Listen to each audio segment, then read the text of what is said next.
ఒకసారి 84వ కీర్తన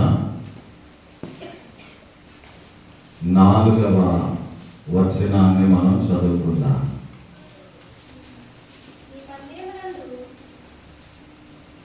నీ మందిరమునందు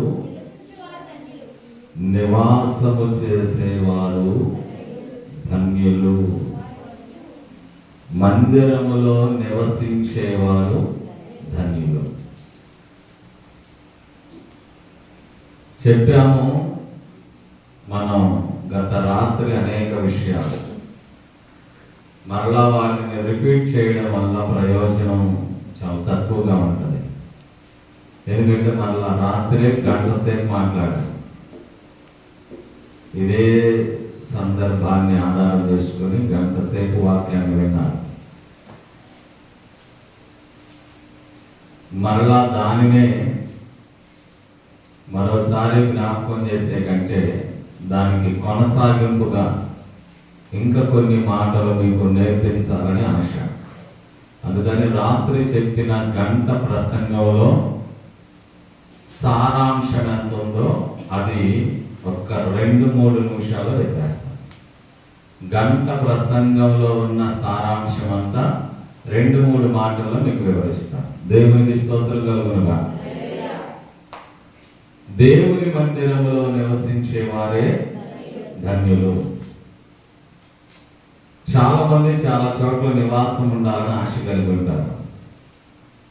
కొంతమంది కుటుంబాల్లో నివసిస్తూ ఉంటారు, కొంతమంది అరణ్యాల్లో నివసిస్తూ ఉంటారు, కొంతమంది అడవుల్లో నివసిస్తూ ఉంటారు, కొంతమంది పూరిలలో నివసిస్తారు, కొంతమంది బిల్డింగుల్లో నివసిస్తారు, మరి కొంతమంది ప్యాలెస్లో నివసిస్తారు.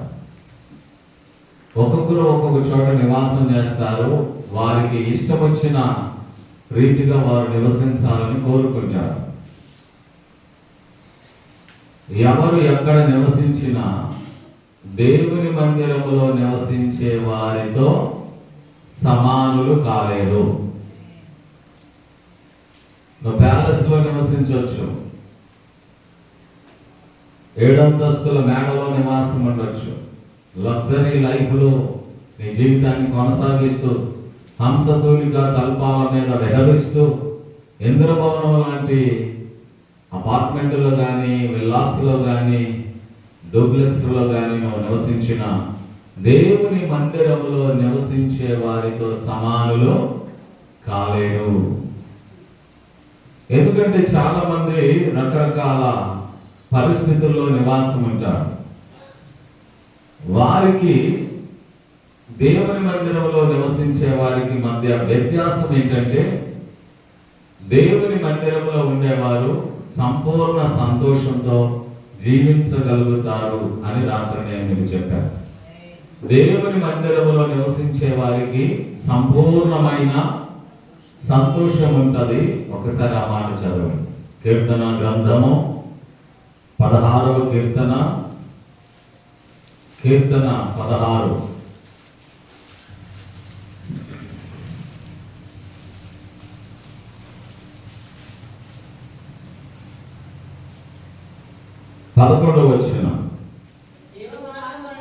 జీవమార్గమును నీవు నాకు తెలియచేస్తూ ఉన్నావు. నీ సన్నిధిని సంపూర్ణ సంతోషము కలదు. నీ సన్నిధిని సంపూర్ణ సంతోషము కలదు. నీ కుడి చేతిలో నిత్యము సుఖములు కలవు. దేవుని సన్నిధిలో సంపూర్ణమైన సంతోషం. మనం ఎక్కడ నివసించినా సంపూర్ణమైన సంతోషాన్ని పొందలేము. సంతోషంగా ఉంటాం, ఆనందిస్తూనే ఉంటాం, కానీ మనం పొందే ఆనందం, అనుభవిస్తున్న సంతోషం అది సంపూర్ణంగా ఉండదు. కొంత దుఃఖం ఉంటుంది, కొంత వేదన ఉంటుంది, కొంత బాధ ఉంటుంది, కొంత చింత ఉంటుంది. సంతోషంగా ఉన్నప్పటికీ ఎంతో కొంత బాధ, సంతోషంగా ఉంటున్నప్పటికీ ఎంతో కొంత వేదన, సంతోషంగా ఉన్నట్లు కనబడుతున్నప్పటికీ ఎంతో కొంత చింత మన బ్రతుకుల్లో ఏలుబడి చేస్తూ ఉంటుంది. అన్నీ ఉన్నాయనే సంతోషమే కానీ అంతరంగంలో మాత్రం సంతోషంగా ఉండలేదు. ఏమీ కొరతలు లేవు మాకు అన్న సంతోషంగా ఉంటారు, కానీ మానసికమైనటువంటి ఆ మనోవేదన నుంచి వారు బయటపడలేరు. కనుక వారు సంపూర్ణంగా సంతోషంగా ఉన్నట్లు అనిపించదు. సంపూర్ణమైన సంతోషంగా ఉండే ఒకే ఒక్క చోటు, ప్రపంచంలో ఎక్కడ వెతికినా ఏ వ్యక్తికి సంపూర్ణ సంతోషం ఇచ్చే అద్భుతమైన ప్లేస్ దొరకదు. అది ఒక్క చోటే దొరుకుతుంది. అది దేవుని సన్నిధిలో మాత్రమే నీకు ఆ చోటు లభిస్తుంది. స్తోత్రం. సంపూర్ణమైన సంతోషం దేవుని సన్నిధిలోనే ఉంది. ఎందుకు ఉంది ఇక్కడ అంటే, ఆ మాటలు చక్కగా చదివితే ఆయన కుడి చేతిలో నిత్యము సుఖాలు ఉంటాయంట. ఆయన కుడి చేయి మనల్ని ఆదుకుంటుంది. మనం అన్ని విషయాల్లో సుఖపడేటట్లుగా దేవుని యొక్క కృప మనల్ని ఆవరిస్తుంది. దేవుని సన్నిధికి వచ్చే వారికి ఎల్లప్పుడూ అద్భుతమైనటువంటి ఆదరణ. అది ఎలాంటిదంటే, నిత్యము సుఖ సంతోషాలతో అద్భుతమైన జీవితాన్ని గడపచ్చు. దేవుని సన్నిధికి వస్తే నిత్య సుఖాలు ఉంటాయి. నిత్యము, అది రాత్రం లేదు, పగలం లేదు, మధ్యాహ్నం లేదు, అర్ధరాత్రం లేదు, వర్షాకాలం లేదు, వేసవి కాలం లేదు, చలికాలం లేదు, యుద్ధకాలం లేదు, కరువు కాలం లేదు. ఏ కాలమందైనా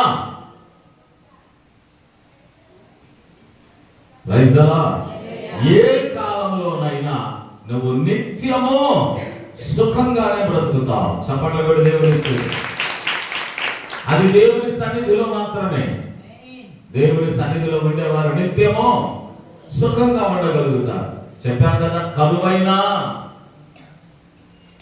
వస్త్రహీనతైనా, ఖడ్గమైన, ఉపద్రవమైన, ప్రకృతి విలయ తాండవం చేసి ప్రకృతి బీభత్సాలు సృష్టించిన దేవుని సన్నిధిలో ఉన్నవారు కదలరు. వారు ఎల్లప్పుడూ నిత్య సౌఖ్యాలను పొందుకుంటా ఉంటారు. అది దేవుని సన్నిధి యొక్క ప్రత్యేకత. దేవుని సన్నిధిలో నిత్య సుఖాలు ఉన్నాయి. దేవుని సన్నిధిలో సంపూర్ణమైన సంతోషం ఉంది. ఎక్కడా లేదు సంతోషం. సంతోషం ఎక్కడుందని జగమంతా వెతికాను, జనులందరిని అడిగాను. ఆ తల్లి రాసిన పాటలో చివరికి ఏమన్నదంటే, చివరికది నీలోనే, దేవుల్లోనే ఉంది సంతోషం. కొంతమంది సంతోషం కోసం రకరకాల మార్గాలు ఎంచుకున్నారు. వినోదాన్ని, అల్లరితో కూడిన ఆటపాటలను, విలాసవంతమైనటువంటి వ్యసనాలను సంతోషం కొరకు. వినోదాలంటే అల్లరితో కూడిన ఆటపాటలు, సినిమాలు, మూవీస్ ఉంటాయి కదా, ఇట్లాంటి వాటి అన్నింటినీ ఎంచుకున్నారు. కొన్ని గంటలన్నా సంతోషంగా ఉందామని. మనుషులు ఎంచుకున్న ప్రతి దానిలో అసంపూర్ణమే, సంపూర్ణమైన సంతోషం లేదు. ఎక్కడ సంతోషం కొరకు నువ్వు ఎక్కడకు పరిగెత్తినా చివరకు నిన్ను దుఃఖంలోనే నీ జీవితాన్ని ముగించడానికి అది దారి తీస్తుంది తప్ప నిన్ను శాశ్వతంగా సంతోషంగా ఉంచే సంతోషాలు కావు భూమి మీద ఉన్నవి. భూమి మీద ఉన్న ఒకే ఒక శాశ్వత సంతోషం ఇచ్చే అద్భుతమైన ప్లేస్ ఏదన్నా ఉంది అని వెతికితే అది దేవుని సన్నిధి మాత్రమే అని జ్ఞాపకం చేస్తున్నాను. ప్రైజ్ ది లార్డ్, హల్లెలూయా. దేవుని సన్నిధిలో సంపూర్ణమైన సంతోషం ఉంది. సంపూర్ణత, కొరత అనేది ఉండదు. అన్నింటిలో సంపూర్ణమైన సంతోషం పొందే ఒకే ఒక చోటు దేవుని సన్నిధిలో. అందుకే భక్తులు అంటారు, రాత్రి చెప్పాను, కోరహు కుమారులు ఏం ఆశపడ్డారో ఒకసారి 42వ కీర్తన కోరహు కుమారులు రాసిందే కదా. వారు ఏం ఆశపడ్డారో చూడండి. 42వ కీర్తన 1వ వచనం నుండి, దుప్పి నీటి వాగుల కొరకు ఆశపడ్డట్లుగా దేవా నీ కొరకు నా ప్రాణము ఆశపడుచున్నది. నా ప్రాణము దేవుని కొరకు తృష్ణగొనుచున్నది. జీవము గల దేవుని కొరకు తృష్ణగొనుచున్నది. దేవుని సన్నిధికి నేను ఎప్పుడు వచ్చేదనో, ఆయన సన్నిధిని నేను ఎప్పుడు కనబడేదనో. అది వారి తృష్ణ, అది వారి దాహం, అది వారి మనోభిలాష. వారు ఆకలి కొంటున్నారు, తృష్ణ కొంటున్నారు, దాహం కొంటున్నారు. ఏమిటి వారి దాహం అంటే మందిరంలోనికి వెళ్ళాలి, మందిరంలో కనబడాలి. మనుషులకు కాదు, మనుషులకి కనబడడానికి మనం రాకూడదు. నాకు తెలిసిన కొంతమంది గాయకులు, కొంతమంది సువార్త గాయకులు, వారు మనుషుల కొరకు మాత్రమే వస్తారు. నేను అన్నానని దయచేసి ఏమనుకోకండి. ఒకవేళ ఈ లైవ్లో వింటున్న వారు కానీ లేకపోతే యూట్యూబ్లో చూసేవారు కానీ కొంచెం హర్ట్ అవ్వచ్చు. అది కాదు, కానీ జాగ్రత్తగా మనసు పెట్టండి. ఎందుకు అంటున్నానంటే వారు ఏం చేస్తారంటే ఖచ్చితంగా మనుషులు వచ్చేదాకా బజార్లండి తిరుగుతూ ఉంటారు, టీ కొట్లండి తిరుగుతూ ఉంటారు. మనుషులందరూ రావాలి, వారు పాట పాడాలంటే. జనం లేకపోతే పాట పాడరాదు. రాని జనం రాని, తర్వాత పాడదాం. మీరు పాడతామా, ఈలోపు మేము టీ దాకా వస్తాం అంటే వాళ్ళకి ఏం కావాలి? జనం వస్తేనే పాడతారు వాళ్ళు. జనం ఉంటేనే పాటకు వారికి మనసు సిద్ధమైంది. మనుషులు కొరకు కాదండి, మనుషులు చూడాలని, మనుషులు వినాలని కాదండి. కౌరవ కుమారులు దేవుని మందిరానికి నేను ఎప్పుడు వెళ్ళాలి, ఆయన సన్నిధిలో నేను ఎప్పుడు కనబడాలి, ఈ దాహం వాళ్ళకు వేస్తుందంట. తృష్ణ కొనుచున్నాము, మాకు ఇదే దాహం, ఇదే తృష్ణ. తృష్ణ అంటే దాహం. దేవుని మందిరానికి వెళ్ళాలి వెళ్ళాలి వెళ్ళాలనే దాహంతో ఆయన మందిరంలో ఆయన కనబడాలి. దేవునికి మనం కనబడాలి. రైతులా దేవునికి మనం కనబడాలంటే ఎలాగంటే సేవకుడు ప్రారంభ ప్రార్థన చేస్తాడు. ఏమని? ఆ ప్రార్థనలో కరెక్ట్గా ఒక మాట ఉంటుంది.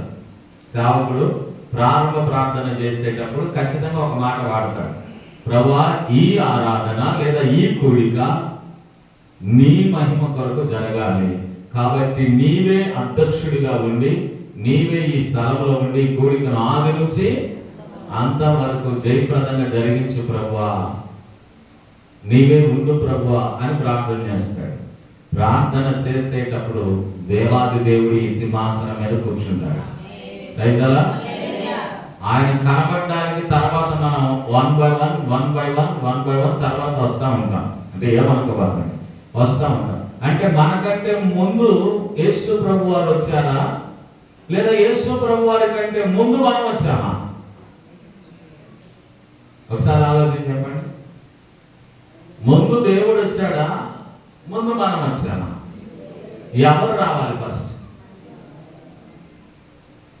ఎవరిని చూడటానికి ఎవరు రావాలి? నీ ఫేసు అంటే మన అందం, మన సౌందర్యం, మన ఆకారం. ఎప్పుడు వస్తాడా నా బిడ్డ, ఎంతలా ఉంటాడు చూద్దాం, ఎంత అందంగా ఉంటాడు చూద్దాం. ఆయనకి తెలియదు కదా, అందుకోసం వచ్చాడు ఆయన. అంటే ఏమనుకోబాకండి, జస్ట్ చెప్తున్నాను, మీ కొరకు అనుకోబాకండి. కాస్త లోపల కూడా ఉన్నారు, ఇది అంతటా వెళ్ళిపోద్ది కనుక కొంతమందికి వాళ్ళకి కూడా ఉపయోగపడింది, మీకు ఉపయోగపడకపోయింది. ప్రైజ్లా ఎవరి కొరకు ఎవరు రావాలని చెప్పండి ఒకసారి. దేవుడి కొరకు మనం రావాలంటే డాక్రామ మీకు అలాంటి ఆయనకి రమ్మని పిలిచింది. డాక్రామ ఆమె ఎవరన్నా కావచ్చు, కోపం. అలాంటి ఆయనకి రమ్మని పిలిస్తే ఆమె వచ్చే టైంకల్లా మనం వెళ్ళి ఉంటామా? ఆమె వచ్చి కూర్చున్న తర్వాత మనం చిన్నగా నేర్చుకుని వస్తాం. కూర్చోలేదా అయిందా మాత్రం వస్తాంగా, ఇప్పుడే ఆమె వచ్చింది అంటామా? స్తోత్రం. ఒకవేళ రాజకీయ నాయకుడే అనుకుందాం, మీ కొరకు ఏవేవో తీసుకొని వచ్చాడు మీకు సప్లై చేయడానికి. రాజకీయ నాయకుడు పలాంటి ఆయనకు వస్తున్నాడు అంటే రాజకీయ నాయకుడు వచ్చి కూర్చున్నాక మనం వెళ్తామా? ఆయన రాకదలికే బాలు తీరి మనం ఉంటాం లైన్లో. ఎవరుంటారు చెప్పండి, నిజం చెప్పండి. అంటే రాజకీయ నాయకుడి కంటే డాక్రా మేడం కంటే ఈయన తక్కువ? ఏసయ్య ఏం అనుకోకుండా జవాబు చెప్పండి. దేవుడు తక్కువ, వీళ్ళు తక్కువ? మరి ఎవరు ముందుండాలి చెప్పుకోండి ఒకసారి. మనమే ముందుండాలి. అప్పుడు మీరు ఏమంటారంటే అన్ని అంటే 8 గంటలు పెట్టవచ్చు కదా. 8 గంటలకు నువ్వు యేసు ప్రభుని పిలుస్తావు, 8కి వచ్చి కూర్చుంటాడు. ఈలో ముందుగా మేము వచ్చి కూర్చుంటాం, 7:40కే వచ్చాము, లేదా 7:45కే వచ్చాము అంటే మేము యేసు ప్రభు కంటే ముందు వచ్చేవాళ్ళం కదా. అప్పుడు నువ్వే టైం తప్పు పెట్టావు. నేను అప్పుడే బాగా గమనించాను. 7 గంటల కంటే 8 లోపు వస్తాను, 8 గంటలకు పెడితే 9 లోపు వస్తాను. ఎందుకంటే ఖచ్చితంగా మీరు చేసే పని అది. ఎవరైనా ఇండియన్స్, భారతీయులుగా పుట్టిన వాళ్ళందరూ చేసే పని అది. భారతీయులుగా పుట్టిన వాళ్ళందరికీ లేటుగా రావడం అలవాటు. అందుకే మనం అభివృద్ధిలో లేటుగా ఉంటున్నాం. ప్రపంచ దేశాలు ముందుకెళ్ళిపోతుంటే అభివృద్ధిలో కొంచెం ఒక అడుగు వెనకబడటానికి మనం కారణం ఏంటంటే మన ప్రధానికి లేటే. సరే, కోరహ కుమారులు ఏమన్నారు? దేవుని మందిరానికి నేను ఎప్పుడు వెళ్ళేదను, ఆయన సన్నిధిలో నేను ఎప్పుడు కనబడేదను. ఏంటయ్యా దేవుని మందిరం మీద నీకు అంత తృష్ణ? నేనే కాదురా బాబు, నాకే కాదు దాహం, నాకే కాదు తృష్ణ, దేవుని మందిరానికి వెళ్ళాలనే ఆశ నాకే కాదు. 27వ కీర్తన చూడండి, 27వ కీర్తన. ఇది దావీదు కీర్తన. దావీదు కీర్తన 4వ వచనం, 27వ కీర్తన 4వ వచనం. యెహోవా యొద్ద నేను వరం అడుగుతున్నాను, దానిని నేను వెతుకుతున్నాను. యెహోవా ప్రసన్నతను చూడడానికి, ఆయన ఆలయంలో ధ్యానించడానికి నా జీవితకాలమంతా నేను యెహోవా మందిరములో నివాసం ఉండాలని కోరుకున్నాను. చప్పట్లు కొడతా. దావీదుకి ఏం కోరిక? నా జీవితకాలం అంతా దేవుని మందిరములో నివసించాలని నా కోరిక. అది నాకు వరం. దేవుడు వరం అడిగితే ఆ వరాన్ని కోరుకుంటానన్నాడు. ఏ వరం అంట? జీవితకాలం అంతా దేవుని మందిరాల్లో ఉండాలనే వరం. ఆ కోరిక నాకు ఉంది. దేవుడు ప్రత్యక్షమై వరం ఏం కావాలో, ఏం కోరుకుంటావు కోరుకోమంటే ఎప్పుడు మీ మందిరంలో ఉండాలి, బ్రతికినంత కాలం నీ ఆవరణంలో ఉండాలి. ఆ వరం నాకు అయ్యా అని అడుగుతాడంట. ఇప్పుడు కోరహ కుమారులేమో నేను ఎప్పుడు వెళ్ళాలి మందిరానికి, ఎప్పుడు కనపడాలి ఆయనకి. రైతలా అది దావీదు ఏమన్నాడు? నా జీవిత కాలం అంతయో. అసలు మీ కంఠస్థమైన కీర్తనలో కూడా ఉంది ఆ మాట. 23వ కీర్తన ఆఖరి వచ్చిన 6వ వచనంలో కూడా ఉంది. ఏమన్నదో చూడండి. నేను బ్రతికిన రోజులన్నీ కృపా క్షేమములే నా వెంట వస్తాయి, చిరకాలము యెహోవా మందిరములో నేను నివాసం చేస్తాను. చిరకాలం, బ్రతికినంత కాలం ఎక్కడ ఉంటానంటున్నాడు? దేవుని మందిరంలో. ఎందుకయ్యా అంటే దేవుని మందిరంలో తప్ప మరెక్కడ సంపూర్ణ సంతోషం లేదు. మరి సంతోషం ఎక్కడుంటే అక్కడికి, సంపూర్ణమైన హృదయపూర్వకమైన హార్ట్ఫుల్ జాయ్స్, హార్ట్ఫుల్ హ్యాపీనెస్ ఎక్కడ ఉండదు అక్కడికి. అంతే కదా. కపట ప్రేమ ఉన్న చోట ఎన్ని రోజులు ఉండగలం? అవకాశం కొరకు అవకాశం దొరికితే తొక్కి పడేద్దాం అనే వాళ్ళ చుట్టూ ఎంతకాలం తిరుగుదాం? హృదయపూర్వకంగా ఓపెన్ హార్ట్తో, పరిపూర్ణమైన తెరవబడిన హృదయాలతో పరిపూర్ణమైన ప్రేమను అందించే చోట అయితే కాస్త మనశ్శాంతిగా ఉండగలుగుతాం.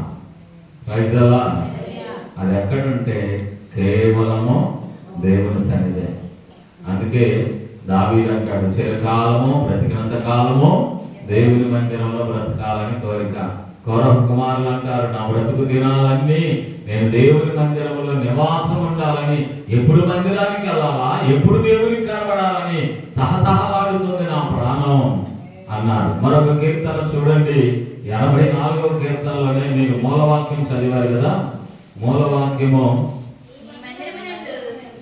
ఈ కీర్తన కూడా కోరహ పిల్లలు రాసిందేనండి. ఈ కీర్తన ఎవరు రాశారు? కోరహ కుమారులు రాశారు. 2వ మాట చదవండి. యెహోవా మందిర ఆవరణమును చూడాలని నా ప్రాణం ఎంతో ఆశపడుతుంది. అది సొమ్మసిల్లిపోతా ఉందంట. అంటే సొమ్మసిల్లిపోవడం అంటే వడదెబ్బ కొట్టినట్టుగా. అంటే దేవుని మందిరాన్ని చూడడానికి ప్రాణం వలవలాడిపోతుందట. దేవునికి స్తోత్రం. దేవుని మందిరం చూడడం కాదులే కానీ దేవుని మందిరంలో ఉన్న దేవుణ్ణి చూడడానికి వాళ్ళు వలవలాడిపోతా ఉన్నారు. రైతుల మందిరాన్ని చూడాలంటే మందిరంలో ఉన్న దేవుణ్ణి చూడాలని. స్తోత్రం. ఎందుకంటే దేవుడు ఈ మందిరంలో సంపూర్ణమైన సంతోషాన్ని దాచాడు. దేవునికి మహిమ కలుగును గాక. హల్లెలూయా. మరి ఇదే అధ్యాయంలో 10వ వచనం మీరు మరలా చదవండి ఒకసారి. 10వ వచనం, నీ ఆవరణములో ఒక్క రోజు గడిపానంటే 1000 రోజుల కంటే శ్రేష్టమది. చప్పట్ల కొట్టి దేవుడు మనందుకు కదా దేవుని మందిరంలో ఉండాలనేది. ఒక్క దినము దేవుని మందిరంలో డ్యూటీ చేస్తే 1000 రోజుల జీతం నీకు ఇస్తాడట. కొంతమంది 4 రోజులు చేసినా ఇచ్చేది 28 రోజులే. 4 రోజులు రెక్కల ముక్కలు అయ్యేటట్టుగా చేస్తే 28 రోజులకి జీతం చూసి ఇస్తున్నారు. 2 రోజులు బోనస్లని వాళ్ళకని వీళ్ళకని కట్టికలు పోతా ఉన్నాయి. మరి దేవుడు అన్నాడు, ఒక్క రోజు చేయి నా దగ్గర. 4 రోజులు కాదు, నెల రోజులు కాదు. స్తోత్రం. 3.5 సంవత్సరాల జీతం ఒక్క రోజు చేస్తే ఇస్తానన్నాడు. ఎట్లాగంటారా? సరే, 3 సంవత్సరాల జీతం సంవత్సరానికి ఎన్ని రోజులు? 365 రోజులు. 365 రోజులు అంటే దేవుడు అన్నాడు, ఒక్క దినము గడిపితే 1000 దినాలంతా. 1000 దినాలంటే అప్పుడు ఎన్ని? ఇన్సూరెన్స్గా 3 సంవత్సరాలు. 3 సంవత్సరాల జీతం ఒక్కరోజు మందిరంలో ఉంటే దేవుడు నీకు ఇస్తాను అన్నాడంటే అప్పుడు మరి దేవుడి దగ్గరకు పరిగెత్తుగా ఎక్కడికి వెళ్ళాలనిపిస్తుందో చెప్పండి. రైతులా ఒక్కరోజు ఒక్క చోటకి వెళ్తే, మనం ఒక చోటకి వెళ్తున్నాం, రోజు 1000 రూపాయలు ఇస్తున్నారు అనుకుందాం. జనరల్ 1000 రూపాయలు రోజు ఇస్తున్నారు. కానీ సంవత్సరానికి ఒక్కరోజు పని ఉంటుంది. అక్కడికి వెళ్తే ఖచ్చితంగా 1,00,000 రూపాయలు ఇస్తారు ఒక్కరోజు. జాగ్రత్తగా ఒకరోజు ఉంటుంది, ఒకే ఒక రోజు. మే 1 అనుకున్నాం. మే డే అంటే సెలవు రోజు కదా, కార్మికులకు సెలవు రోజు. గుర్తుందా ఇదన్నా? మే డే అంటే కార్మికులకు సెలవు రోజు. మే డే సెలవు రోజు అన్నమాట. ఇప్పుడు చూడండి, ఆ మే డే రోజు ఖచ్చితంగా ప్రతి కార్మికునికి 1,00,000, వచ్చిన ప్రతి ఒక్కరికి 1,00,000. కానీ పాస్టర్ గారు మందిరంలో రండి, అందరికి తలా ఒక 10,000 ఇవ్వడానికి మన సహోదరులు, మన మధ్యకు రాజకీయ నాయకులు వచ్చారు, మనల్ని ప్రేమించి ట్రస్ట్ వాళ్ళు వచ్చారు, మనిషికి 10,000 ఇస్తామన్నారు. అసలు మందిరంలో డబ్బులు ఎప్పుడు ఇదో, కానీ మేడే రోజు ఏమిస్తామన్నారు? 10,000 ఇస్తామన్నారు. చెప్పండి, కార్మికులు ఎటు వెళ్తారు? 1,00,000కి వెళ్ళి వెళ్తారా? 10,000కి వెళ్ళి వెళ్తారా? ఏంటి 10,000 ఇస్తామన్న సంఘంలోకి జనం రాలేదనుకుంటే నువ్వు ఇచ్చేది 10,000, కానీ అక్కడ ఇచ్చేది 1,00,000 రూపాయలు. మరి దేవుడు ఏమన్నాడు తెలుసా? నా మందిర ఆవరణంలో ఒక్క రోజు గడిపితే నీకు 1000 రోజుల జీతం ఒకే రోజు నీ బ్యాంక్ అకౌంట్ లో పడిపోతాయి. స్తోత్రం. గట్టిగా చెప్పలేదు దేవుడికి. ప్రభువా, మరి ఎందుకు నాకు అంత జీతం ఎందుకు ఇస్తున్నావు అని అడిగితే నీకు ఒక అద్భుతమైన విషయం చెప్పనా? మనం 1000 రూపాయలు రోజు కష్టపడి నెలకి 30,000 రూపాయలు సంపాదించి, నెలకు 30,000 సంపాదించి, సంవత్సరానికి 12 36,000, 3.5 లక్షల రూపాయలు సంపాదించి, ఓకేనా? సంవత్సరాల తరబడి ఇట్లా లక్షలు సంపాదించి, సంవత్సరానికి 3 లక్షలు వేసుకో, సంవత్సరానికి పోనీ 5 లక్షలు వేసుకో, ఒక సంవత్సరానికి 5 లక్షలు, మరో సంవత్సరానికి 5 లక్షలు, ఇట్లా మరి అద్దెలు కట్టి, ఇంటి అద్దెలు కట్టి, కుటుంబ ఖర్చులు చూసుకొని, పై ఖర్చులు చూసుకొని, పండుగలు చూసుకొని, పుట్టినరోజు చూసుకొని, స్తోత్రం. ఈ ఖర్చులన్నీ పోయి చివరికి ఏం మిగలక ఏదో ఒక రకంగా మొత్తం మీద మరలా జీతం వస్తుంది కదా, జీతాల కోసం ఎదురు చూస్తూ, అప్పులు చూస్తూ ఈ రకంగా ముందుకు వెళ్తా ఉన్నా. ఒక్కసారి ఆగండి. ఇట్లా చేస్తూ ఇన్ని లక్షలు సంవత్సరానికి సంపాదిస్తుంటేనే వృక్షరాలతో ఇల్లు కట్టుకోవడానికి అల్లాడిపోతాను. అన్నయ్య మా కోసం ప్రార్థన చేయండి. ఏమన్నా అద్దెలలో అల్లాడిపోతున్నాం. సొంత ఇల్లు ఏదైనా దేవుడు ఇస్తాడా? ప్రార్థన చేయండి సొంత ఇంటి కోసం. ఏ ఇల్లు? సొంత ఇల్లు ఏం పెట్టి కడతాం? భిక్షురాలు పెట్టి, మహా అయితే ఇటుకలు పెట్టి. మన బ్రతికిన దినాల్లో ఏమనుకోబాకండి, 50 ఏళ్ళు వచ్చేసరికి ఏదో ఉండడానికి ఆ ఇల్లు కట్టుకుంటారు. ఎన్ని రోజులు ఉంటారు? తర్వాత 50 ఏళ్ళకి ఇల్లు కట్టామనుకో, ఇంకెన్ని ఏళ్ళు ఉంటా? ఆయుష్కాలం ఇంకెంత? 50 ఏళ్ళకి కట్టాం. మొత్తం మీద అట్లా ఊపిరాడుకొని ఊపిరి పీల్చుకొని 50 ఏళ్ళు వచ్చేసరికి ఇల్లు సంపాదించాం. మన భాషలో చెప్పాలంటే తినుకో ఎండుకో కారమో గంటలో వేసుకొని వానకు తడిసి ఎండకెండి చలికి వనుకొని నిద్రాహారాలు మానుకొని రూపాయి మూడేసి 50 ఏళ్ళు వచ్చేసరికి ఇల్లు కట్టుకున్నాం. ఎన్ని ఏళ్ళు ఉంటాం? మహా ఉంటే 10, ఇంకా మహా ఉంటే ఒక 20, ఇంకా మహా ఉంటే ముట్టికాయలు వేయించుకుంటా 30 ఏళ్ళు ఉంటాం. ముట్టికాయలు వేయించుకుంటా ఇల్లు కట్టినా, నువ్వు తినకో కట్టినా ఆ ఇంట్లో నీవు ఏం చేయించుకుంటావు? ముట్టికాయలు వేసుకుంటా, పళ్ళాలు ఈసిరేపించుకుంటా మోకాన. అదే మన బ్రతుకు. అంతకు మించి ఏమి ఉండదు. మీరు ఎక్స్పెక్ట్ చేయబాకండి అంతకు మించి బాగా చూస్తారు మమ్మల్ని. పొరపాటును కూడా ఉండదు. స్తోత్రం. దీని కొరకే రెయ్యం బావులు రెక్కల మొక్కల కష్టం చేసి సంపాదించుకొని ఇల్లు కట్టుకున్నావు కదా, కట్టుకుంటున్నావు కదా, నీకే. ఇక్కడైతేనే బ్రిక్స్ రాళ్ళు, రేకులు లేదా స్లాబులు, ఇటుక రాళ్ళు. కానీ ఇక్కడ ఇల్లు లాంటివి కాదు. దేవుడు నీతో కట్టించబోయే ఇల్లు అది వజ్రాలతో వైడూర్యాలతో కట్టించబోతున్న ఇల్లు. చెప్పకూడదు. నీవే ఆ డబ్బును సమకూర్చాలి. నీ డబ్బుతోనే నీ ఇల్లు కట్టాలి. తెలుసా నీకు ఈ సంగతి? పక్కల డబ్బులతో కట్టి నిన్ను అప్పులు పాలు చేస్తాడనుకున్నా దేవుడు. నిన్ను అప్పులు పాలు కానివాడు.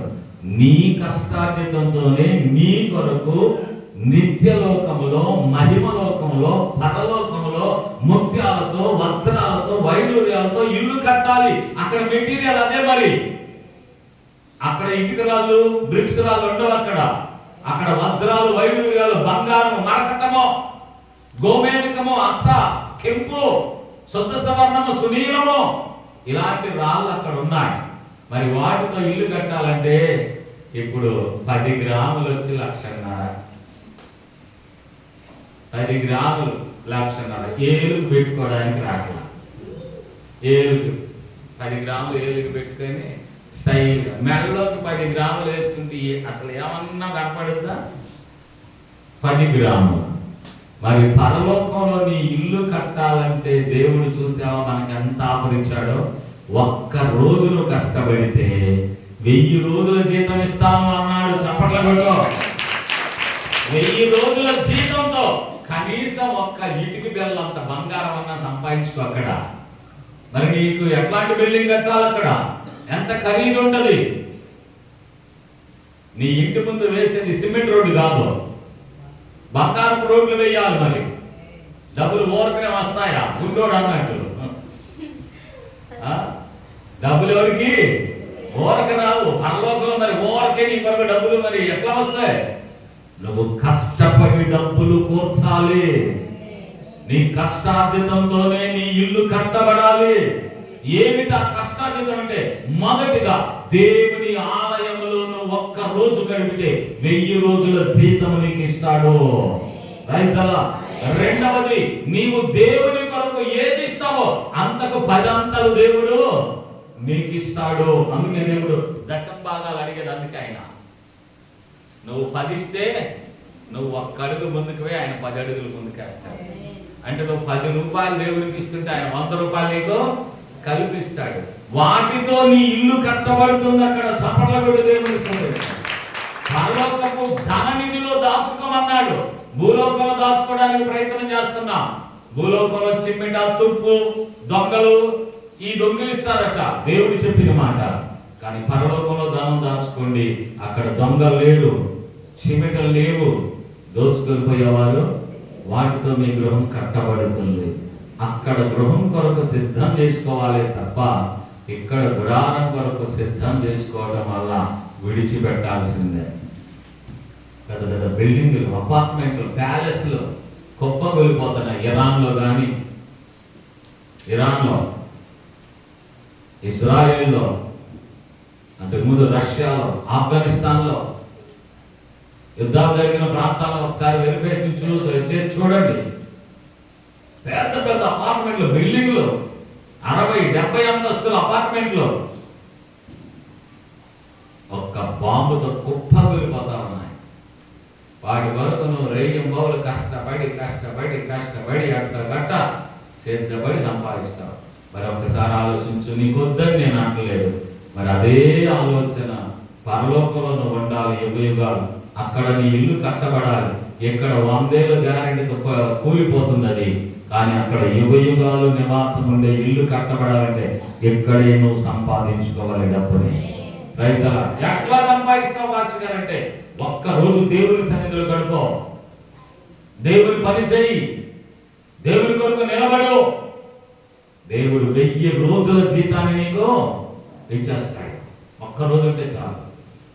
వాటితో దేవుడు నీ గృహాన్ని అక్కడ నిర్మించడానికి సిద్ధపడతా ఉన్నాడు. వాటితోనే బంగారం అంటే మాటలు కాదు, వజ్రాలు అంటే మాటలు కాదు, రత్నాలంటే మాటలు కాదు, వైడూర్యం, కెంపు, శుద్ధ సువర్ణాలంటే మాటలు కాదు. అవి కోట్ల ఖరీదు.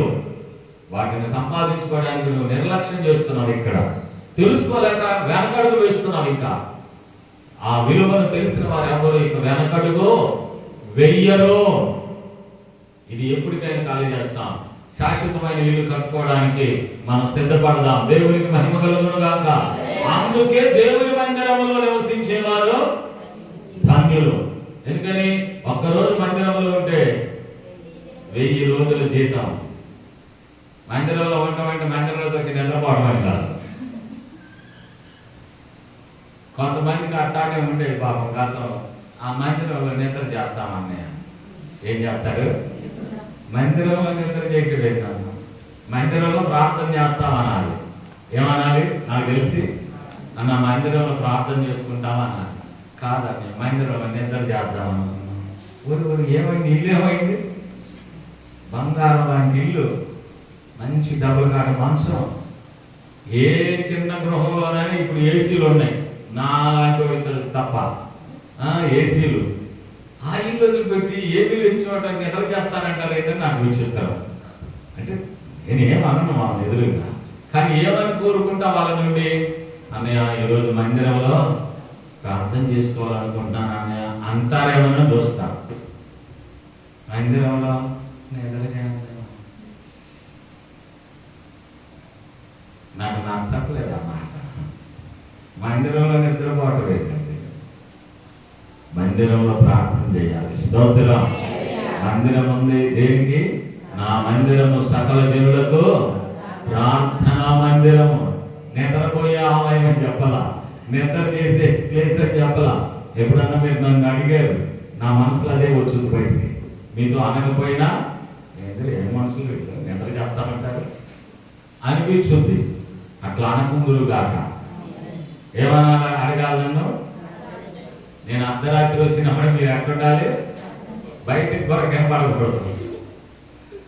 ప్రార్థన చేస్తామని తాళం తీసుకొని గొరక పెట్టారనుకో, నేను మహా పెద్ద గొరకావండి.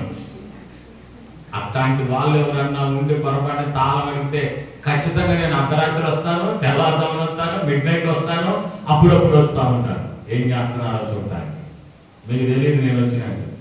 పొరపాటున గొర్రె వెనకబడింది అనుకో, లోపలికి ఒక తేలు పంపిస్తా. స్తోత్రం. చెప్పండి, మందిరంలో ఏం చేయాలి? మందిరం దేనికి? మందిరం దేనికి? మందిరం దేనికి కాదు. ఎక్కడికి వెళ్ళినా నిద్ర చేసి వస్తామని అనబాకండి. స్తోత్రం. అనే పద్ధతి కాదులే. దేవుని ఆలయాలలో దేనికి? ప్రార్థన చేసుకోవడానికి. మంచిది. ఇప్పుడు చూద్దాం. 84వ కీర్తనలోనే కదా మనం ఉంది. ఒక్క దినము ఎన్ని రోజులతో సమానం? భక్తిహీనుల గుడారములో ఉండే కంటే నా దేవుని ద్వారమునంతా ఉండడమే నాకెంతో ఇష్టం అని చెప్పారు. ఎంత భాగ్యమండి. ఇప్పుడు చెప్పండి, ఎంతగా వారు తపన పడి మందిరాన్ని కోరుకున్నారంటే అక్కడ అద్భుతమైన ఆశీర్వాదాలు ఉంది. ఒకటి, మొట్టమొదటి సంపూర్ణమైన సంతోషం ఉంది. రెండోది, దేవుని మందిరంలో ఒక్కరోజు ఉంటే 1000 దినాల జీతం, 1000 దినాల ఫలం, 1000 దినాల ప్రతిఫలం మనకు ప్రతిఫలము ఉంది. దేవునికి స్తోత్రం కలుగును గాక. 18 సంవత్సరాలుగా మందిరానికి వస్తుందంట ఒక ఆమె. ఎన్ని సంవత్సరాలుగా? 18 సంవత్సరాలుగా మందిరానికి వస్తుంది. ఆమె రోగం తగ్గుద్దేమోనని వస్తుంది. కానీ రోగం తగ్గుద్దేమోనని వచ్చిన ఆమె రోగం తగ్గకపోయేసరికి ఆమె వెనక్కి తిరిగి వెళ్ళిపోలా. చాలా మంది రోగం తగ్గడానికి మందిరానికి వస్తారు. ఏమనుకోబాకండి ఇట్లాగన్నానని. రోగం తగ్గుద్దేమోనని మందిరానికి వస్తారు.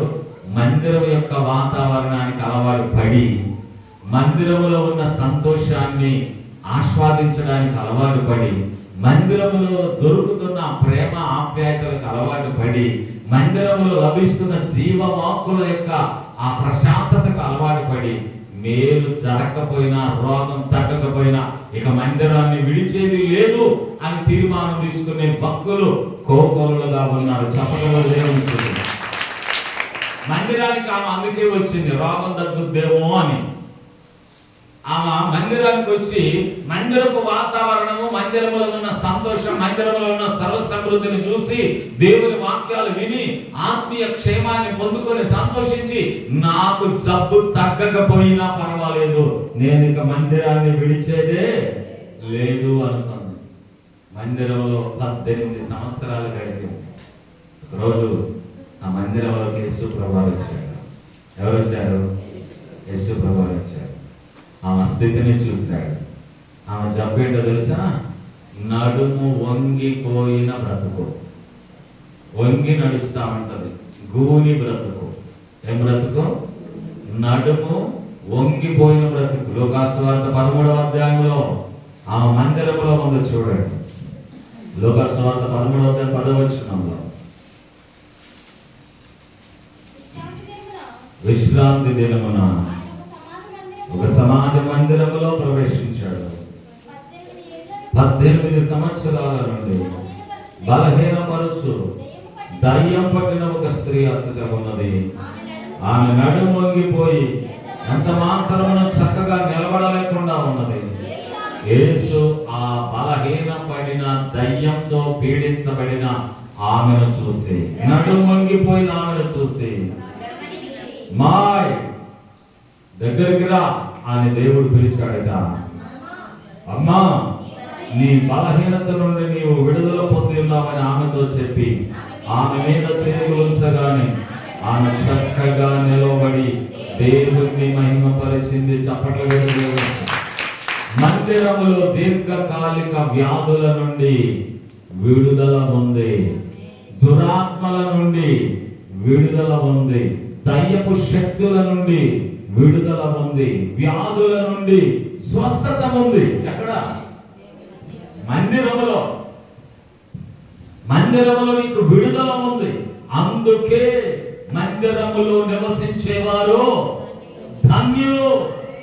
దేవుని మందిరములో నివసించేవారు ఎవరయ్యా అంటే వారే ధన్యులు. ఎందుకంటే వారు ఏనాటికైనా విడుదల పొందుకుంటారు, ఏనాటికైనా చీకటి శక్తుల నుంచి విడిపించబడతారు, ఏనాటికైనా వ్యాధుల నుండి విడుదల పొందుతారు, ఏనాటికైనా అపవాది క్షుద్ర చాతకడి మాంత్రిక తాంత్రిక బాణామతి శక్తుల నుండి విడిపించబడతారు. వారు మందిరంలో ఏముంది?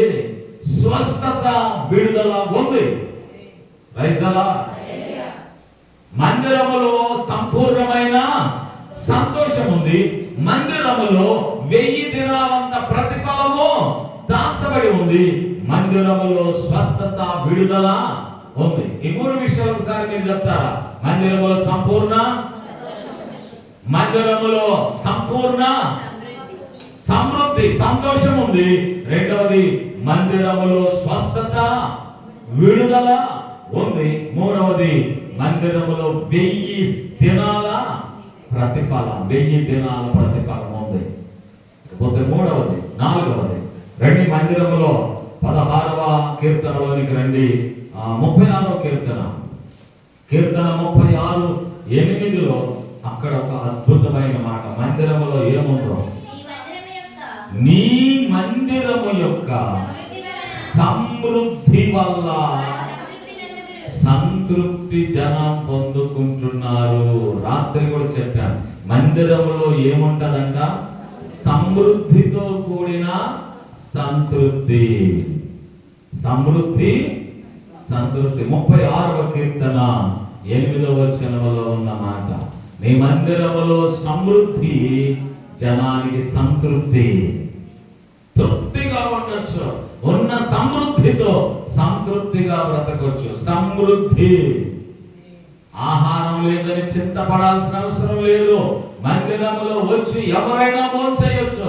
మందిరములో సమృద్ధి ఉంటుంది. దేవునికి మహిమ కలుగును గాక. సంతృప్తిగా ఆహారం దొరుకుతుంది. అది శరీర సంబంధమైనదైనా, అది ఆత్మ సంబంధమైనదైనా. దేవునికి స్తుతి కలుగును గాక. హల్లెలూయా. మందిరములో ఏముంది? సమృద్ధి. చెప్పండి 4 విషయాలు. మొదటిది మందిరములో సంపూర్ణ, రెండవది మందిరములో 1000 దినాల ప్రతిఫలం, మూడవది మందిరములో స్వస్థత, విడుదల, నాలుగవది మందిరములో సమృద్ధి, సంతృప్తి. ఇవి ఎక్కడ దొరుకుతాయి చెప్పండి. అందుకే దేవుని మందిరములో నివసించేవారు ధన్యులు. ఎందుకంటే వారు సమృద్ధిలో నుండి సంతృప్తిగా బ్రతుకుతున్నారు. స్వస్థతలు పొంది విడుదల పొందుతున్నారు. ఒక్క దినము గడిపి 1000 దినాల ఫలాలు పొందుతున్నారు. అంతేకాదు సంపూర్ణమైన సంతోషాన్ని అనుభవిస్తా ఉన్నారు. ఎక్కడ? మందిరములో. కనుక మందిరములో నివసించేవారు ధన్యులండి.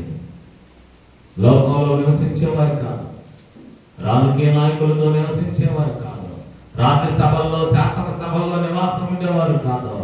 మెట్టుకు దేవుని మందిరములో నివసించేవారే ధన్యులు. వారు ఎల్లప్పుడూ సంపూర్ణమైన సంతోషాన్ని అనుభవిస్తారు. ఎల్లప్పుడూ ఒక్క రోజు పనికి 1000 దినాల ప్రతిఫలాన్ని పొందుకుంటారు. మందిరములో సమృద్ధి, సంతృప్తి ఉంటుంది. స్తోత్రం. మందిరములో ఉన్న సమృద్ధి వలన మనుషులకు ఏం కలుగుతుంది? సంతృప్తి కలుగుతుంది. చివరిగా ఒక మాట, మందిరములో ఇంకొకటి అద్భుతమైనటువంటి విషయం ఉంది. 92వ కీర్తన 13వ వచనం చదువుదామా? 92వ కీర్తన. యెహోవా మందిరములో నాటబడిన వారై మన దేవుని ఆవరణములో వర్ధిల్లుచూ ఉంటారు. మందిరములో అంచెలంచెలుగా వర్ధిల్లే కృప దొరుకుతుంది. చప్పట్ల కొట్టి దేవుని మందిరమునకు వచ్చేవారు అంతకంతకు అంతకంతకు అంతకంతకు దినదినము వర్ధిల్లుతుంటారు. ఏమవుతారు? వర్ధిల్లుతారు, దిగజారిపోరు. ఎవరయ్యా దిగజారిపోయేదంటే ఒక మాట చెప్తా. ఎవరు దిగజారిపోతా ఉంటారంటే మందిరానికి వస్తూ గొనుక్కునేవారు, మందిరాలకు వస్తూ సనుక్కునేవారు, మందిరానికి వస్తూ ఈర్ష్యపడేవారు, మందిరానికి వస్తూ వ్యసనపడేవారు, మందిరానికి వస్తూ అసూయ పడేవారు. ఖచ్చితంగా వారు రోజు రోజుకు దిగజారిపోతారు. బైబిల్లో చాలా ఉదాహరణలు చూపించవచ్చు. చాలా మంది నేను చూపిస్తాను.